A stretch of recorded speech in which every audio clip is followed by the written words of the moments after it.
Good morning everyone! Welcome sa ating YouTube channel. So, saan man kayo naroon ngayon at anuman ang inyong ginagawa, tutok lang sa ating YouTube channel, Madam Issue, at ating pag-uusapan ang mga issue dapat alam nyo. Okay, so palapit ang midterm senatorial election sa May 2025. Ano kaya ang update sa ating mga senatorial candidates? Sa mga nakaraang surveys kasi ay hindi pa ito mga official candidates, ano?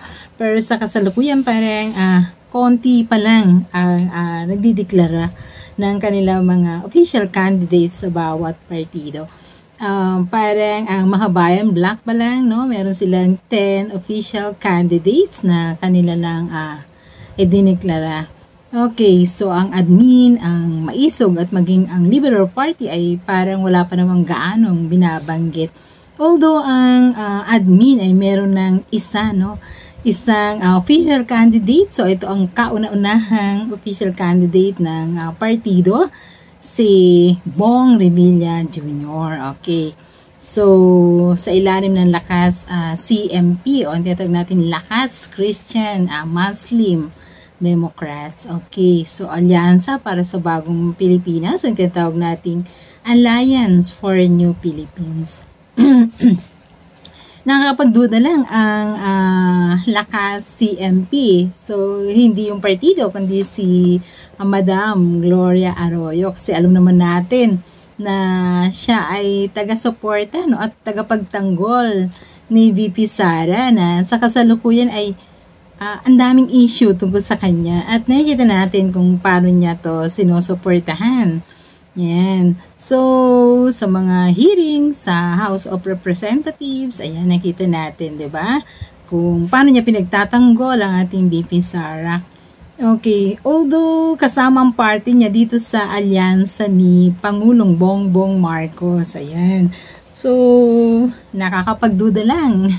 Ayon sa mga ka-issue, sino kaya ang ilalaglag sa bandang huli ni Madam Arroyo? Si VP Sara ba o si PBBM? Ayan.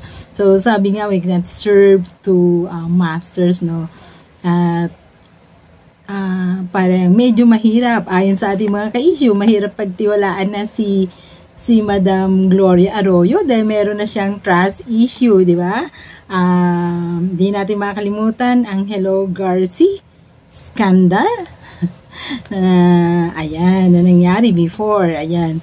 So, sa Lakas CMP kasi, ang presidente ay si Martin Romualdez. Ayan. So, kaya hindi maiwasan mag-isip na ilan natin mga ka-issue tungkol dito.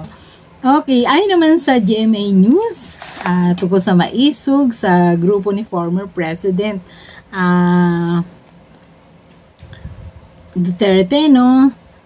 Ating former President Duterte. So, ayon sa balita, makakasama ng mga re-electionist senators na sina Bongo at Ronald Bato de la Rosa, ang aktor na si Philip Salvador.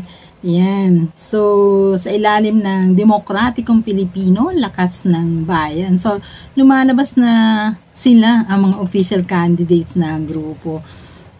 Sa ngayon ay parang sila pa lang talaga ang kinikilalang official candidates, pero siguro bago naman dumating October sa filing of COC ay makokompleto na rin ang lineup ng senatorial candidates ng grupong ito. So, isa pang balita, katulad na na-i-announce ni VP Sara before na tatakbo sa bilang senatorial candidates ang mga Duterte, pero ayon sa Octa surveys, para sa mga tatakbong senador sa 2025 ay parang wala sa top 12 ang mga Duterte. Ayan. So, alamin natin ang resulta ng Octa surveys. So, Octa asks respondents kung ngayong gaganapin ang midterm elections, sino iboboto nyong senador? Okay, tinanong ng Octa ang 1,200 respondents. Alamin nga natin na naging resulta ng survey na ito. Okay, bilang resulta ng Octa survey, ang nag-number 1 po at talagang nagkaroon ng tunggalian sa first and second place ay ang mga Tulfo brothers, no? So, number 1 dito ay si Erwin Tulfo. Ayan, number 2 ay si Ben Tulfo. Number 3 naman ay si Vicente Tito Soto. Number 4 ay si Christopher Bongo. Ayan. At ang panlima ay si Pamphilo Ping Lacson, brother. Pamphilo Ping Lacson. Okay, number 6 naman sa kanilang survey ay si Ramon Bong Revilla Jr. Ayan, number 7 ay si Pia Cayetano. Number 8 ay si Francis Tolentino. Oh. At ang number 9, ang kilalang si Manny Pacquiao. So, number 8 natin, number 6 ay Ramon Bong Revilla Jr. Number 7, Pia Cayetano. Number 8 natin ay si Francis Tolentino. Yan. At ang number 9 ay syempre si Manny Pacquiao. Number 10 ay si Amy Marcos. Ayan, pasok pa rin sa top 12. At ang number 11 ay ang kilala rin na si Lito Lapid. Number 12 naman ay si Rodrigo Digong Duterte. Number 13 ay si Ronald Bato de la Rosa. At number 14 ay si Benjamin Benhur Abalos. Ayan.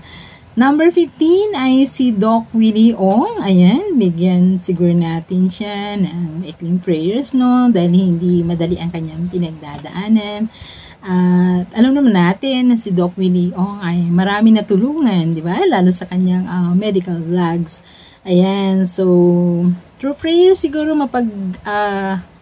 lalabanan at malalampasan din ito ni Doc Willie Ong.